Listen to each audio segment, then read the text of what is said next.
நமஸ்காரம். நமஸ்காரம். நமஸ்காரம். எங்களோட பாக்கியம் திருப்பி உங்களோட பேசுறதுக்கு பாக்கியம் கிடைச்சது. உங்களோட பேசுறது இல்லை ஆக்சுவலாக பேரம்பி தாதன் அதுக்கு வந்திருந்தேன். ஆக்சுவலாக வந்து டெய்லி கேட்டு உங்களோட வீடியோவில் இது எங்களோட நாங்கள் பண்ண ஏதோ பாக்கியம் நீங்கள் உங்களோட பேசுகிறதுக்கு. உங்களை பார்த்தோன்னே ஒன்று இருக்கிற சந்தர்ப்பத்தில் ஒரு கொஸ்டின் கேட்டுடலாம் அப்படின்னு. என்னென்னா இப்போ மெயினாக வந்து இப்போ வந்து லைஃப்பில் வந்து எல்லாருக்கும் வந்து பிகினிங்லேருந்து டில் எண்ட் இருக்கும் எல்லாருக்கும் ஒரு சேலஞ்ச் இருக்குது. ஏதோ ஒரு பிரச்சனை அவளுக்கு இருக்குது, ஒரு பிரச்சனை இருக்குது.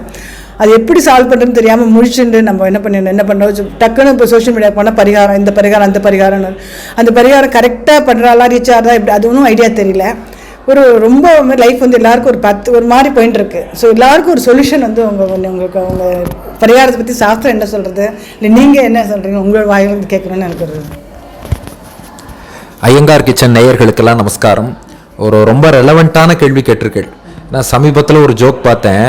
ஒருத்தர் ரொம்ப கஷ்டம்னு ஜோசியர்கிட்ட போனாராம். ஜோசியர் பரிகாரம் சொன்னாராம், நான் கஷ்டமே பட்டுக்கிறேன்ட்டார். ஏன்னா நீங்கள் சொல்கிற பரிகாரம் நான் படுற கஷ்டத்தை விட ரொம்ப கஷ்டமாக இருக்கே அப்படின்னு. அதாவது சாஸ்திரங்களில் பிராயஷ்சித்தம் பரிகாரம் சொல்லப்பட்டிருக்கு.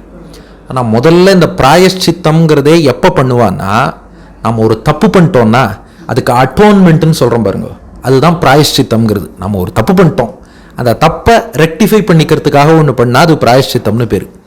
இன்றைக்கி இந்த பரிகாரம்னு சொல்கிறது என்னென்னா, உனக்கு இந்த இடத்துல தோஷம் இருக்குது, கல்யாணம் தடைப்படுறது, அல்லது குழந்தை பிறக்கிறது தடைப்படுறது, கிரகப்பிரவேசம் பண்ண முடியல, வீடு வாங்க முடியல, அது தடைப்படுறதுன்னா இதெல்லாம் நீங்குவதற்கு உண்மை ஞாபகம் வச்சுக்கணும். இது எல்லாமே பகவானுடைய அருளால் தான் நடக்க போகிறது. பகவான் எப்போ சந்தோஷப்படுவார்னா, ஒரு கை கூப்பினாலே, ஒரு அஞ்சலி முத்திரைன்னு கை கூப்பினாலே அதுக்கே எல்லாம் தரேன்னு தந்துருவாராம். நாம் இப்போ ஸ்ரீரங்கத்தில் இருக்கோம். பராசர பட்டர் ஸ்ரீரங்க நாயகி தாயாரை குறித்து அருளிய அற்புதமான ஸ்லோகம். ஐஸ்வர்யம் அக்ஷரகதிம் பரமம் பதம் வா கஸ்மைச்சித் அஞ்சலி பரம் வகத்தே விதீரிய அஸ்மைன கிஞ்சித் உச்சிதம் கிருதம் இத்தியதாம்ப துவம் லஜ்ஜசே கதைய கோயம் உதார பாவகான்னர். ஸ்ரீரங்க நாச்சியாரை மறுபடியும் வேணா ஒரு தடவை சேவிச்சு பாருங்க. கொஞ்சம் இப்படி தலை குனிஞ்சபடி எழுந்துருளி இருப்பா. என்ன காரணம்னா, யாரோ ஒருத்தர் போகிற போக்கில் தாயாரை நோக்கி கை கூப்பிட்டு போனாராம். ஐயோ, என் குழந்தை என்னை நோக்கி கை கூப்பிட்டான், என்ன வேணும்னு வேற அவன் கேட்கலையே, நானே கொடுத்துட்றேன்னு அவனுக்கு செல்வத்தையும் கொடுத்தாலாம், ஆத்மானுபவத்தையும் கொடுத்தா, பெருமாள் ஒரு பார்வை பார்த்தா மோட்சத்தை கொடுன்ட்டா, மோட்சத்தையும் கொடுத்துட்டார். எல்லாத்தையும் கொடுத்துட்டு பாவம் அந்த குழந்தை என்ன கேட்டான்னு தெரியல, நான் பாட்டுக்கு இதெல்லாம் கொடுத்துட்டேன், இன்னும் ஏதாவது பெருசாக கேட்டிருப்பானோ. ஆனால் அஞ்சலி முத்திரை காமிச்சான், கை கூப்பினா, நான் ஏதோ இந்த செல்வம் ஆத்மானுபவம் மோட்சம் இவ்வளவுதானே கொடுத்தேன், இது போதுமோ போதாதோ இந்த குழந்தைக்கு, ஆனால் இதுக்கு மேலே கொடுக்க ஒன்றும் இல்லையேன்னு வெட்கத்தால் தலை குனிஞ்சாலும் அதனால இன்னும் தலை குனிஞ்சிருக்காங்கிற. அதாவது விஷயம் என்னன்னா, பகவான் நம்மக்கிட்ட அப்படி கஷ்டப்பட்டு ஒன்று பண்ணாதான் அனுகிரகம் பண்ணுவேன்னு என்னைக்குமே பகவான் சொல்லலை. நீ என்னை நோக்கி கை கூப்பினாலே அஞ்சலிஹி பரமாமுத்ரா க்ஷிப்ரம் தேவ பிரசாதினின்னு சொல்லியிருக்கு. இது வந்து சாஸ்திர வச்சனம். ஆளவந்தாரும் சொல்லியிருக்கார், துவதங்கிரி முத்திஷ்ய கதாபி கேனச்சித்து யதா ததாவாபி சக்ருத் கிருத்தோஞ்சலிஹி. எப்படி முடியுமோ அப்படி எப்போ வேணாலும் யாரோ ஒருத்தன் கை கூப்பினாலே அவனுக்கு எல்லா பலனும் பகவான் கொடுத்துட்றான். எல்லாத்தையும் கொடுக்குற பகவான் இந்த தடைகளை போக்குறதுங்கிறதையும் அவசியம் செய்வார். அதனால நீங்கள் கஷ்டப்பட்டு சொல்லப்படுற பரிகாரம் செஞ்சால் தான் ஒன்று நடக்கும்னு இல்லை. பகவான் திருவுள்ள மகிழ ஒன்று ஞாபகம் வச்சுக்கோங்க. ரொம்ப லாஜிக்கலாக சொல்கிறேன். நாம் செய்கிற பரிகாரமே உங்களுக்கு பலன் கொடுக்காது. பரிகாரத்துக்கு உகந்த பெருமாள் தான் பலன் கொடுக்கணும். பலனை கொடுக்குறவர் பெருமாள் தான். ஏன் இப்படி வச்சுக்கோங்களேன், உங்களுக்கு ஆஃபீஸில் நீங்கள் செய்கிற வேலை சம்பளம் கொடுக்கறதா, பாஸ் சம்பளம் கொடுக்குறாரா? கொடுக்கறது பாஸ் தான்.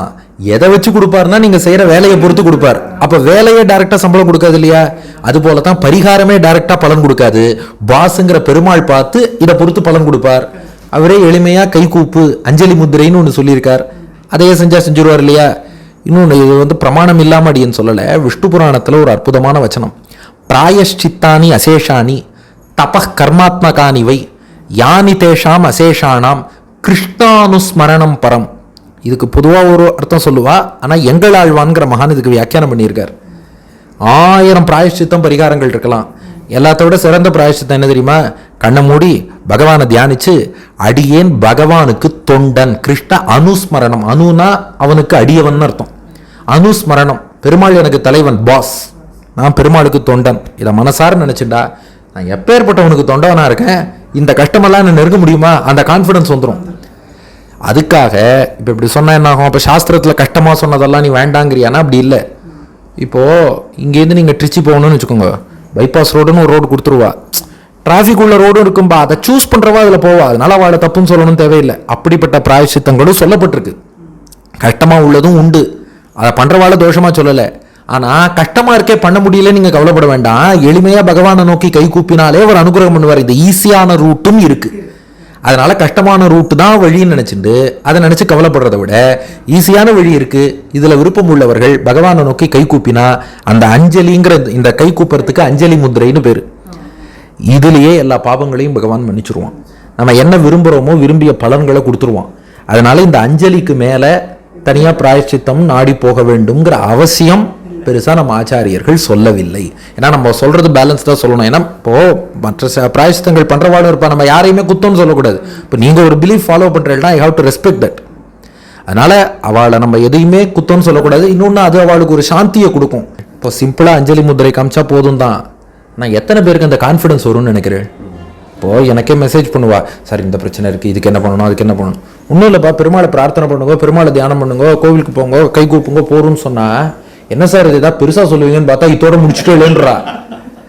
அதனால ஏதோ ஒன்று அப்படி சொன்னாலாவது அவளுக்கு ஒரு மனசாந்தியும் நம்பிக்கையும் ஏற்படும்னா தாராளமாக பெருசா சொல்றவாளையும் நம்ம குத்தம்னு சொல்லலை. அது அந்தந்த அதிகாரியை பொறுத்து. இப்போ மோட்சம் போறதுக்கே ஒருத்தருக்கு நீ கர்மயோகம் ஞான யோகம் பக்தி யோகம் பண்ணுங்கிறா, இன்னொருத்தனை சரணாகதி பண்ணா போறோங்கிறாளே. ஏன் அப்படின்னா அது அந்த அதிகாரியை பொறுத்து தான். whoever is fit for whichever thing அதுக்கேற்ற மாதிரி அந்த சஜஷனுங்கிறது கொடுப்பாளே ஒழிய இப்போ நாம கொடுத்த ஆன்சர் யாருக்குன்னா எப்போதுமே அது டார்கெட்டட் ஆடியன்ஸா எடுத்துனா ப்ராப்ளம் இல்லை. கஷ்டமான பரிகாரம் இருக்கு என்ன பண்றதுன்னு யோசிக்கிறவா ஈஸியான பரிகாரம் இருக்குங்கிறத புரிஞ்சுப்போம். ரொம்ப அழகாக சிம்பிளாக சொல்லிட்டேன். அதான் சொல்லி எல்லாரும் வந்து பெருமாளை டெய்லி நித்தியமே அந்த ஒரு பழக்கம் வச்சுட்டானா அவளுக்கு எந்த சேலஞ்சும் லைஃப்ல வராது.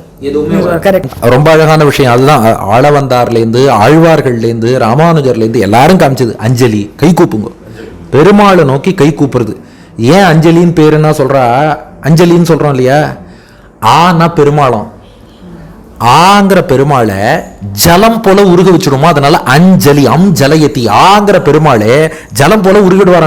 ஐயோ என்ன நோக்கி கை கூப்பினானா, அதுக்கு தான் ஸ்ரீரங்கநாச்சியார் கதை சொன்னேன். ரொம்ப சந்தோஷம்.